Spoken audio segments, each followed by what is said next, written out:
고대 빙하기에서부터 현재의 온난화까지 지구의 기후는 변화무쌍합니다. 그런데 이 모든 변화가 어떤 상관관계를 지니고 있는 것은 아닐까요?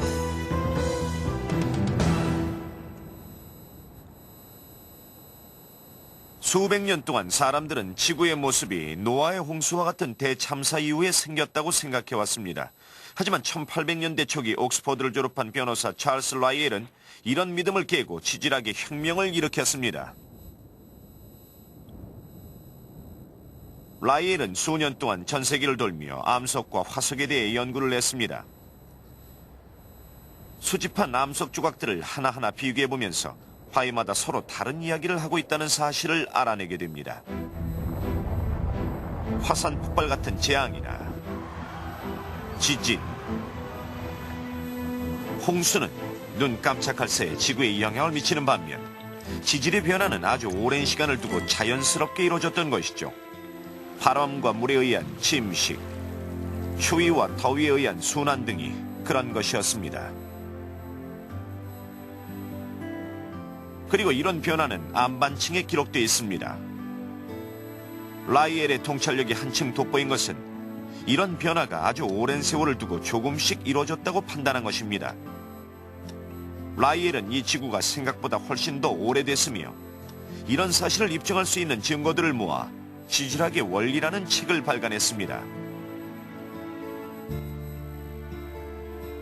지질학의 원리는 현대 지질학의 탄생을 알리는 책이었습니다. 여기서 MIT 공대 지질학과 샘 보링 교수를 만나보죠. 라이엘은 이탈리아와 베수비오 화산을 여행하는 도중 자신의 생각을 구체적으로 굳힐 수 있었습니다. 거기서 그는 산들이 일련의 흐름으로 형성된 것을 보았습니다.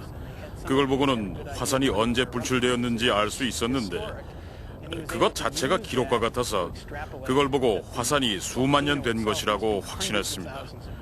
당시 어떤 것의 연도를 알아낸다는 것 자체가 매우 혁신적인 것이었죠. 또 화산의 분출 방향을 보고도 당시 지구가 초기의 지구와 다르다는 사실을 추정해낼 수가 있었습니다. 몇 세기 동안 어떤 변화가 있었고 지금도 전문가들은 이에 대해 논란이 많은 게 사실입니다. 대륙판이 45억 년 전에 움직였는지 아니면 그보다 훨씬 전에 움직였는지 확실치 않습니다.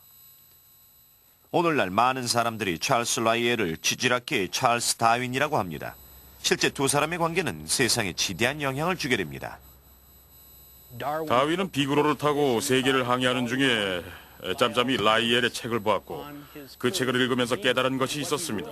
사실 다윈은 진화에 대해 어떻게 설명할까 고민했었는데 라이엘의 책에 답이 있었던 것입니다. 그건 시간이 흐르는 한 모든 게 변한다는 거였습니다. 라이엘의 발견은 지구의 연대에 대한 사람들의 관심에 불을 붙였습니다. 그때까지만 해도 대부분의 사람들은 막연히 지구가 어린 별이라고 생각했죠. 하지만 라이엘의 책이 발간된 후 구체적인 지구의 나이를 알고 싶어 했습니다. 그에 대한 대답은 다음번 발견에서 찾아보죠.